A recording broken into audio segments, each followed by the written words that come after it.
Assalamualaikum dan selamat kita bertemu lagi dalam ruang Cik Mat kata. Okey, seperti video saya yang sebelum ini mengenai saham keutamaan ya. Jadi saya terpanggil untuk berkongsi lagi maklumat, iaitu apa yang anda perlu tahu tentang Redeemable Preference Shares, RPS ataupun IRPS. RPS adalah konvensional, IRPS ni adalah Islamic Redeemable Preference Shares yang ditawarkan oleh unlisted public companies. Maksud unlisted public companies ni ialah syarikat awam yang di mana saham itu tidak diurus niaga di Bursa Malaysia. Ya. Jadi bila kita sebut saham keutamaan ni, rata-rata kita ya, dan Cik Mat kata tengok ya, tengok ramai kawan-kawan yang bertanya saham keutamaan ataupun RPS tadi ini ditawarkan pulangannya tadi itu memang sukar untuk kita tolak lah, sebab ia tinggi antara 10 hingga 15% ya, setahun. Jadi kena ingat, seperti video yang lepas ya, tawaran ini hanya boleh dibuat kepada high net worth investors atau sophisticated investors.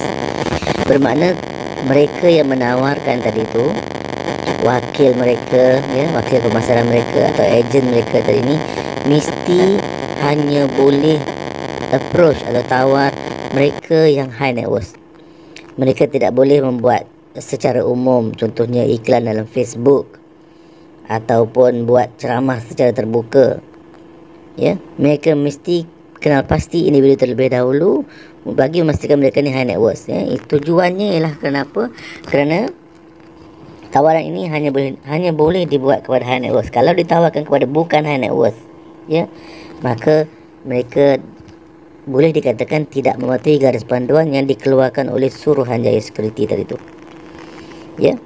Dan high net worth tadi itu ya, secara amnya dalam video pun dulu pun dah ada cerita high net worth. Kalau tengok pendapatan misalnya 300 atau 400 ribu setahun dan net asset antara 3 juta 4 juta ke atas lah ya, tidak termasuk kediaman yang mereka duduki tadi itu. Jadi kenapa perlu high net worth ni? Kerana apa? High net worth investor ni mempunyai tahap kemampuan keuangan yang sesuai.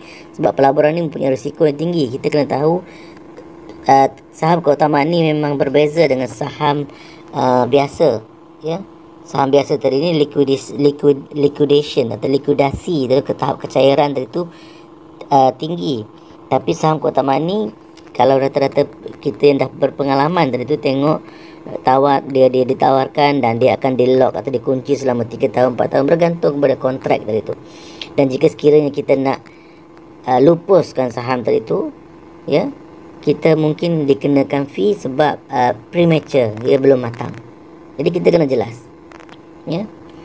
Dan high net worth investor juga ialah kerana mereka mampu untuk memahami risiko tawaran ini dan membuat keputusan berdasarkan pada maklumat yang ada. Kerana mereka ni kita katakan sebagai knowledgeable lah ya, ataupun kalau mereka tidak knowledgeable pun mereka mempunyai tahap keuangan di mana mereka mampu untuk mendapatkan manfaat profesional. Jadi tujuan ni kenapa tidak boleh diberi kepada bukan high net worth ialah untuk melindungi pelabur bukan high net worth tadi tu ya. Kerana tahap kemampuan untuk memahami ataupun mempunyai maklumat atau menilai ataupun membuat assessment sama ada nak melabur tak melabur tadi tu mungkin mereka tak dapat capai ya. Dan juga mereka mungkin tidak mampu untuk menanggung risiko. Kerana apa? Kerana pelaburan RPS ini mempunyai risiko yang berbeza berbanding dengan pelaburan-pelaburan lain. Contohnya kalau contoh saham ordinary atau saham biasa boleh lupus bila-bila masa sahaja. Itu contohlah ya. Jadi beberapa poin yang Cik Mat nak cerita ya. Kadang-kadang bila kita ditawarkan saham tadi tu, mereka akan kata jangan bimbang, information memorandum di-lodge atau didaftar dengan SC. Kita kena ingat, ia didaftarkan bagi tujuan rekod SC semata-mata. SC tidak meluluskan ataupun tidak melihat konten ataupun tidak vet konten information memorandum. Kerana information memorandum ni dia hanya boleh kerana fundraising seumpama ini hanya boleh ditawarkan kepada high net worth. Dan jika sekiranya didapati mereka ni menawarkan kepada bukan high net worth atau pelabur runcit, maka mereka telah tidak mematuhi garis panduan yang dikeluarkan oleh SC. Jadi satu kesalahan Ya. Dan ia juga tidak boleh memberi gambaran bahawa AC menjamin atau melulus pelaburan tersebut. Jika sekiranya ada ejen yang mengatakan jangan bimbang, AC jamin, AC lulus, ataupun dia kata AC memantau. Jadi kita kena faham maksud memantau dia tu apa. Sebab apa? Sebab dia di the lodgement information ni hanya rekod semata-mata, dan kalau kita kata AC memantau tu, itu mungkin agak tidak tepat. Ya. Sebab AC hanya ambil information ni sebagai rekod, dan given that mereka hanya boleh menawarkan kepada high net worth, dan mereka mesti mematuhi garis panduan yang telah ada. Ni dia ada guideline tadi tu. Itu yang pertama. Dan ada juga ejen yang mengatakan pelaburan ni patuh syariah, jangan bimbang.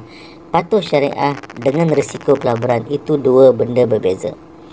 Ya, pelaburan tersebut mungkin patuh syariah, tetapi ia sememangnya akan terdedah dengan risiko perniagaan tersebut. Ya. Sebab setiap pelaburan tadi tu atau setiap perniagaan tadi tu mempunyai risiko tersendiri. Ya. Dan ada juga mengatakan jangan bimbang, penasihat syariah kami berdaftar dengan AC. Okey, betul. Mungkin penasihat syariah mereka tu berdaftar dengan AC, tetapi ia tidak boleh diinterpretasi sebagai AC memantau pelaburan tersebut.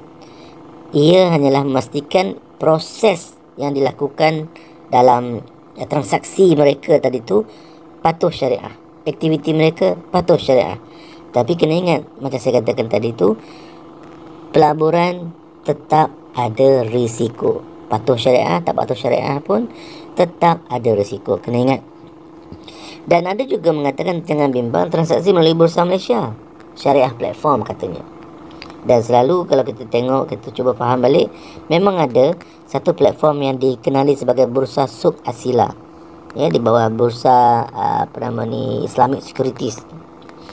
Jadi kita kena faham, ia hanyalah proses untuk menjadikan transaksi kewangan tersebut patuh syariah.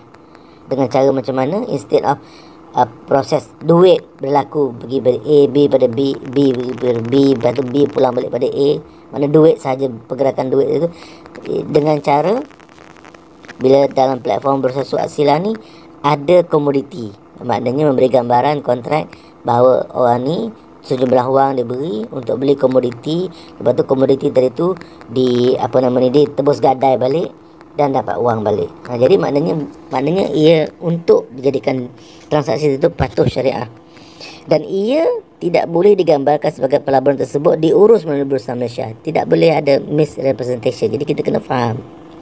Ya.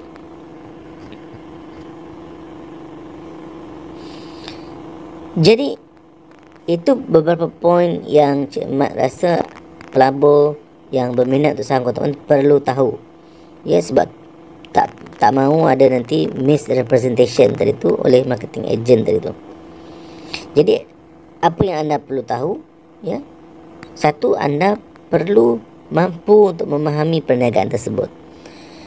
Anda perlu ingat anda melabur dalam satu perniagaan. Kalau dia kata perniagaan tadi tu perniagaan, ambil contohlah telekomunikasi ke atau perkapalan ke. Jadi kita kena tahu perniagaan tersebut, selok belok perniagaan tersebut. Kita kena tahu, kena faham. Bukan maksud kena jadi profesional, tapi kita kena tahu mana bila dia katakan keputusan tu macam tu, apa penilaian risiko yang kita tahu, ya, yang kita perlu ambil. Risiko perniagaan tersebut. Jadi kita kena faham, kena tahu, ya. Dan adakah representasi mengenai perniagaan tersebut jelas. Okay, ejen tu bagi tahu. Okay, sebab apa? Kita nak letak duit kita dalam satu perniagaan, dan mereka akan gunakan duit kita untuk perniagaan. Jadi adakah maklumat dibagi cukup untuk kita rasa yakin yang pelaburan kita ni akan membuahkan hasil. Dan seterusnya kita kena tahu juga ataupun ambil maklum tentang rekod atau latar belakang pihak pengurusan. Okey, pengarah A. Okey, rekod dia macam mana, dia dulu dengan apa, syarikat mana. Okey, prestasi dia dulu macam mana, B macam mana, C macam mana, ya.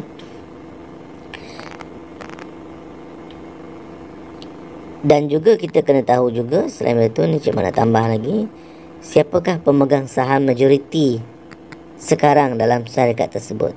Sebab apa? Sebab pemegang saham majoriti juga boleh mempengaruhi sebarang keputusan syarikat